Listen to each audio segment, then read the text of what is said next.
So how do we prevent and control diseases? So yung una, meron kasi tayong mga government regulations and policies for prevention and control of diseases. And yung isa naman is yung farm practices natin, paano natin i-prevent ang entry ng diseases sa farm. Sa regulations, meron pagka may farm kayo, kagaya namin sa PCC may mga institutional herds kami, kailangan yung sumunod sa following regulations na to, which is yung Animal Welfare Act of 1998. Yung dating RA 8485, pero ngayon parang amended siya by 10631.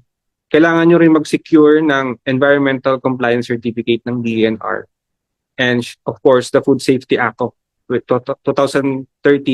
Sa mga dairy farmers natin, parang mas familiar sila dun sa dairy safety regulations since alam ko nire-require ang license to operate sa dairy safety regulations for pagbebenta ng gatas sa milk feeding program. And pag pinagsama-sama natin yung naunang tatlo, parang magkakaroon tayo ng standards for a good animal husbandry practices. Sa ngayon, yung tatlong nauna is mandatory to pag nag-aalag pag may farm ka.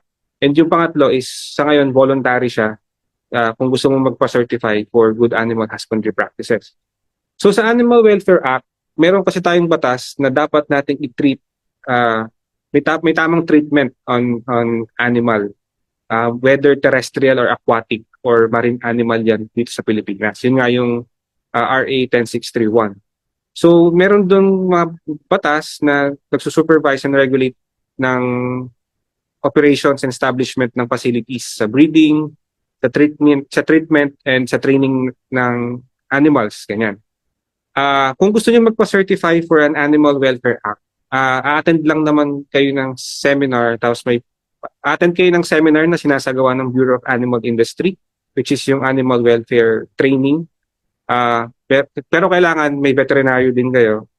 Tapos, pagkasabit lang kayo ng document sa kanila na kumpleto, then kapag nakita nila na satisfy nyo yung dokumento, or kung hindi, pwede din kayong i-visit, bibigyan nila kayo, pag na-satisfy nyo na yun, bibigyan nila kayo ng certificate of registration na AWA certified yung farm natin. So, ito ay mandatory sa lahat ng farms natin, especially sa commercial farms. Secondly is the dairy safety regulation. So, sa PCC, isa sa mga produkto na pinopromote namin sa Kalabaw is gatas. So, mahalaga ang dairy safety regulations. Ito ay isang food safety regulatory system sa bansa natin na pinoprotektahan ng consumer and facilitate market access of local food and food products. So, yung mga co-ops na sumasali sa milk feeding program, ang alam ko is required sila na mag-apply for the license to operate for dairy safety regulations for the milk feeding program. So ito naman po ay nire-regulate sa ngayon ng National Dairy Authority para naman masabi na safe yung pinuproduce nating gatas na pinapasok natin sa ating dairy industry. Third is the Environmental Compliance Certificate. Ito ay ini-issue naman ng DENR. Ang gusto lang kasi dito is how we manage our solid waste, specifically yung dumi ng kalabaw natin, how we manage them. Para pagka napunta siya sa environment is alam natin na safe yung nilalabas na waste ng ating farm. Kaya also, kailangan din natin sumunod sa Clean Water Act of 2004. Kaya dapat hindi diretso sa streams or sa river or kung ano mang bodies of water yung waste ng farm natin. Dapat meron tayong treatment na ginagawa sa farm before siya makalabas into the environment.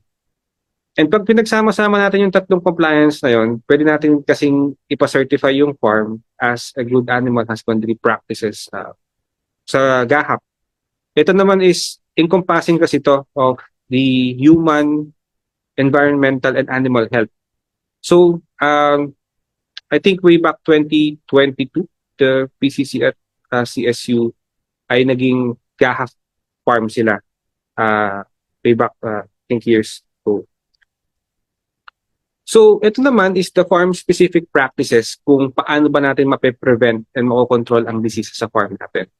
Firstly is we do strict quarantine measures. So, pag may bago kayong stock, at kung, for example, may existing stock kayo ng hayop ngayon sa herd, at bumili kayo ng bago to infuse para naman for genetic improvement or kung gusto nyo mag-increase ng cow level natin.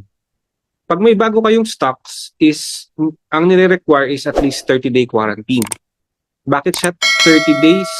Kasi dun sa 30 days na yon, dun natin titignan if free from diseases ba yung animals natin or magde-develop ba ng kahit anong sakit during the 30-day quarantine yung binili natin.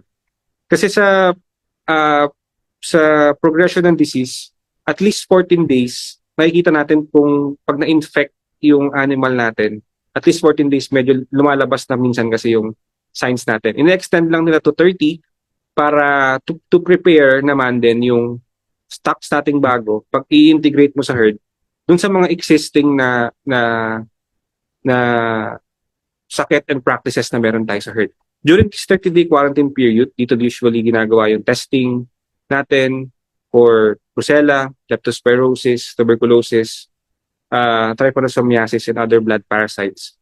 And usually vaccination dito rin ginagawa sa 30-day quarantine bago natin integrate sa herd.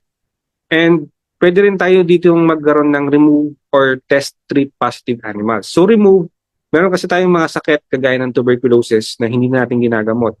Once makita natin na they are positive or reactors sila sa mga sakit, sa tuberculosis or positive or reactors, mas magandang itanggalin sila sa herd than i-treat kasi mas expensive na i-treat sila parang mas expensive kasi i-treat kesa ikal natin. Pero kung ang sakit naman is trypanosomiasis or gastrointestinal parasites, we could do test and treatment. So magte-test muna tayo, then we treat para naman hindi naman masyadong lugi pagka kinal natin agad due to trypanosomiasis and fasciidosis. Second is we do farm gate disinfection procedures. So sa mga nakadalaw na ng mga farms malaki, usually nagkakaroon sila ng wheel baths and foot baths. And naman yung iba, talagang yung buong sasakyan yung dinidisinfect. Usually ang ginagamit natin is iodine-based or quaternary ammonium compounds. And kailangan, pagka meron tayong foot bath and wheel baths, is we clean and change them religiously. Kasi once na nakita natin na parang masyado na siyang madumi, kahit anong add natin ng disinfectant doon, ay hindi na siya effective kasi nga yung dirt na nabibuild up upon sa dami ng nagpo-foot bath and wheel bath ay nagre-render dun sa mga disinfectant natin na hindi na effective. Yung iba, pinagpapalit na ng clothing or footwear bago pumasok ng herd. And yung iba na, yung pwede natin gawin is that we limit the entry of visitors and vehicles into the farm to specific zones para naman ma-break nga natin yung interaction between the animal and the visitors. Pwede natin i-prevent ang spread of diseases. So, ang pinaka-importante kasi talagang ma-prevent natin is yung zoonotic. Kasi ito yung nakakahawa nga from animal to animal, animal to human, and human to animal. So, to prevent them is kailangan natin mag-inspect. So, makikita natin dyan, herd inspection from young to mature stocks. So, kaya natin inuunang ini-inspect ang young sa mature is iba nga ang immunity ng young sa mature. So pagka nauna kasi tayo nag-inspect sa matanda na, papunta tayo sa bata, possible na may madala tayong sakit from the mature stock to the young stock na magkakaroon ng sakit naman yung ating young stock dahil nga yung immunity nila is not that good kagaya nung sa mature stocks natin o sa mga adults. Pag nag-examine tayo ng hayop, inuuna natin yung healthy before yung sick. Same lang din to ng reason with the young to mature kasi pag inuna natin yung sick to the healthy ones, possible natin makuha yung pathogen to the healthy ones. Next is, pag nagro-routine check-up tayo at merong namatay, we do the routine check-up first before we do the necropsy. Yung necropsy is basically yung pag-check ng namatay, parang autopsy to ng hayop. So inuuna natin yung routine check-up before we do necropsy kasi same pa rin yun. We treat yung namatay na hayop as source of infection. Kasi pag nauna yon tapos tsaka tayo umikot, pwede natin dalhin kung ano man yung madala natin. Pwede nating madala yung yung pathogen na cause of death nung hayop pag umikot ulit tayo ng herd. Self-quarantine personnel after necropsy kasi important, yun nga, same lang din yun. Kung nag-necropsy ka na, huwag ka na umikot ng farm, pwede namang kinabukasan or after 2 days na. Kapag nagtitreat naman tayo, we use new needle for treating animals, especially sick animals, para hindi natin matransfer kung ano man yung nandun sa sick animals. We disinfect, wash, and store all equipment in clean and dry place after use para sure tayo na laging malinis yung magamit sa farm natin. Again, cleanliness and maintain working area after each session is part of the STAIRS program natin, which is yung sanitation. Observe abnormal signs exhibited by animals and move them to examination area. So mas maganda may examination area tayo, wag dun sa mismong herd tayo mag-examine ng animal natin. Or we isolate them. Yun. Importante rin ang isolation and keeping sick animal in confined area while undergoing treatment. Kasi pag ang sick animals natin ay pinabayaan lang natin na naka-loose, possible na magkaroon pa rin siya ng commingling with the other animals natin and may kalat na yung infection sa herd. Importante din ang regular disease monitoring and surveillance, specifically brucellosis, tuberculosis, and leptospirosis as part of the dairy safety regulations. And yung iba, parasitic diseases ay sinasama namin para naman makita natin yung level ng parasitism sa herd, especially for Trypanosoma evansi or yung sura and yung fasciolosis. And we check sura at the onset of the rainy season. And we should do California mastitis test or yung test for mastitis for all lactating animals weekly kasi part ito din ng dairy safety regulation. And syempre, mas maganda when we're trying to get license to operate, sinasama natin siya as part ng standard operating procedure natin sa farm rather than dahil gusto lang natin kumuha ng certification kasi may reason yun bakit yun yung nilalagay nila. And that one of the reason kung bakit kasama ang regular disease monitoring and California mastitis test for dairy safety regulation maliban sa production ng safe natin na product is secondly nakikita natin yung diseases natin, yung prevalence or yung positivity rate sa herd natin. So safety measures to protect against highly transmissible diseases. So ito naman ay pang sa mga tao natin. Ang mahalaga is nagsusuot tayo ng prescribed uniform, working clothes and rubber boots inside the farm premises. Kaya mahalaga ang rubber boots. Kung tayo ay hindi magsusuot ng rubber boots, possible kayong madulas, possible kayong matapakan kasi malalaki, kasi mga large ruminant itong inaalagaan natin. And if nagtatrabaho naman kayo sa pasture area natin, possible kayong matuklaw ng ahas yan. Kaya importante na we wear personal protective PPEs. Yan.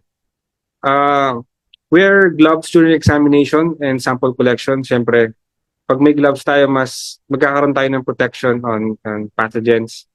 Maghugas tayo ng kamay before and after handling animals. And kung sick animals naman, use antiseptics and disinfectants after treatment. Importante din ng vaccination. Ang best way talaga maliban sa paglagay ng biosecurity measures is to do immunization or vaccination ng animals natin to prevent diseases. Lahat ng animals natin can be vaccinated maliban sa calves less than 3 months and sick animals. Kaya hindi tayo nagbabakuna ng sick animals is probably baka lumala yung sakit niya kapag nagbakuna tayo. And if kaya hindi rin tayo nagbibigay ng bakuna sa calves less than 3 months old is dahil kung napanood nyo kanina yung video ng kaibigan, Meron kasing kaya nire-recommend na makainom ng colostrum ang calves natin dahil dun sa immunoglobulins galing dun sa nanay papunta sa calf is at 3 months, at most 3 months nakikita possible na may immunity pa rin yung calf natin to diseases from dahil nakainom siya ng colostrum ng nanay niya. Pagdating ng 3 months is possible mag-dip ito, kaya usually doon nagsisimula ang vaccination natin. And sa vaccination, depende ang dosage at ang route sa manufacturer. Siyempre, kung anong sinabi ng manufacturer na recommendation, yung nasusundin natin. Kasi sila naman ang gumawa ng bakuna natin. Halaga din ng parasite control kasi ang parasite is sila yung isa sa mga cause ng pagpayat ng ating mga alagang kalabaw.